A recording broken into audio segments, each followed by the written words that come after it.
Então, o aporte da criminologia, ele é fundamentalíssimo.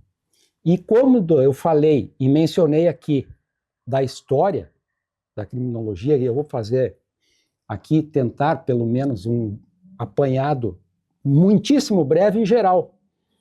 A criminologia, o estudo da criminologia começa na Bíblia. Esse é o primeiro ponto. No livro do Gênesis.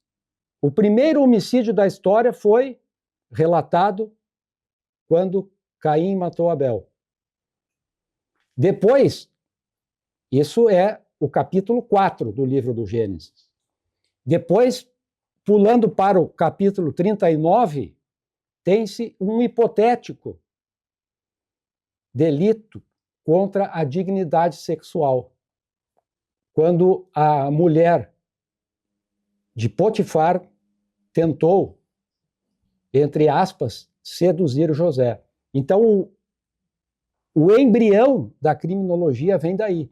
Depois passa-se para a Idade Média, no período inquisitorial. E aí é interessante notar que os dominicanos, eles eram uma ordem formada por São Domingos de Gusmão. E na Idade Média, a doutrina revela, e a bibliografia aqui eu menciono e deixo claro que eu listei toda ela no meu 8º livro, que eu publiquei há poucos meses, que se chama Direito Penal Humano, a partir dessa teoria fundada na realidade, uma teoria do conhecimento fundada na realidade. O que se tem? Naquela época, na Idade Média, os primeiros criminólogos, apesar de a maioria negar isso, eram demonólogos. E aqui eu já passo num salto para a década de 60 do século passado, início da década de 70, porque esse é o divisor de águas no campo da criminologia. Por que é assim? Porque até esse marco temporal, finalzinho da década de 60 para 70, o que existia? Existia uma criminologia etiológica voltada à investigação das causas do delito. Apesar de que, isso é importante ressaltar, alguns entendem que atualmente seria hipoteticamente uma novidade a criminologia crítica ou a criminologia crítica cautelar. Acontece que ela foi pioneiramente articulada em 1629 por Frederick Spee. Então, a criminologia cautelar e crítica, ela remonta à Idade Média. Apenas para deixar isso bem claro. E aí já se fazia, daí o nome, crítica ao poder punitivo. E com esse link, eu já passarei para essa pirueta epistemológica que aconteceu no final da década de 60 para a década de 70. O que aconteceu? Começou-se a entender que o poder punitivo estatal, as agências executivas do Estado, o aparato penal do Estado, tinha de ser estudado a fundo.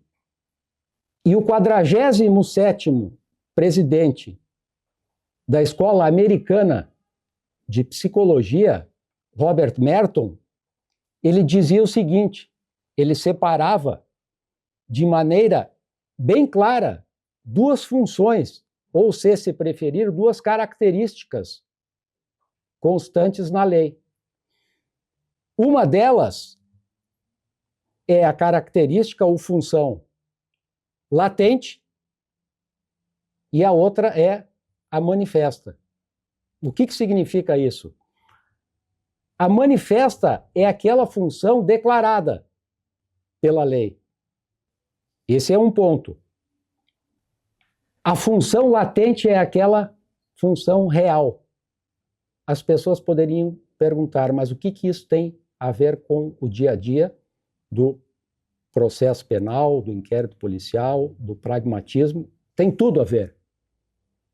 Tem tudo a ver pelo seguinte: um exemplo pragmático para que todos entendam e diferenciem essas funções a partir dos dados dessa sociologia norte-americana. E o nome do autor, o nome completo dele é Robert King Merton. Se alguém quiser buscá-lo na internet, pode conferir. Ele diferenciava dessa forma essas funções.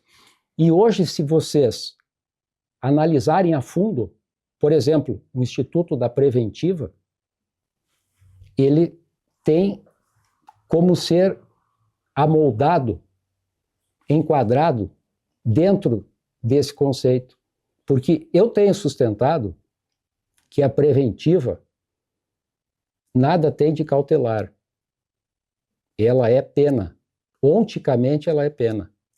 Porque ela vai aportar para o campo penal, para o campo do direito penal, esse dado sociológico, ontológico da vida, do ser. E ele vai revelar, por exemplo, que existe uma inversão aqui da ordem natural das coisas. E existe uma inversão da ordem natural das coisas porque, primeiro, se faz o que teria de ser feito por último. Ou seja, se executa a pena para depois apurar-se. Então, essa teoria sociológica da escola norte-americana, ela tem como respaldar o estudioso do direito penal a, no caso concreto, desenvolver uma tese a partir de elementos reais. E nesse caso, especificamente, eu tenho sustentado em alguns cursos, livros e debates que o que acontece na realidade? A pessoa deveria, se alguém ler a execução penal, a lei de execução penal, vai concluir que ela é uma lei relativamente boa. Agora, o problema é concretizar, é materializar, é saber como fazer com que esses preceitos que a integram se tornem eficazes no mundo da vida. Aí, e agora um parêntese interessante, o direito penal atual hoje, o que acontece? Ele é formado substancialmente por dois campos de conhecimento. O primeiro, que é o direito constitucional e o direito internacional dos direitos humanos, que são as cláusulas pétreas do direito penal, imutáveis, portanto. E uma segunda parte, uma segunda fase, formado por leis ordinárias que podem, portanto, ser modificadas a qualquer tempo. E é a partir desse bloco e dessa principiologia e dessa ideia-força é que se tende a atuar.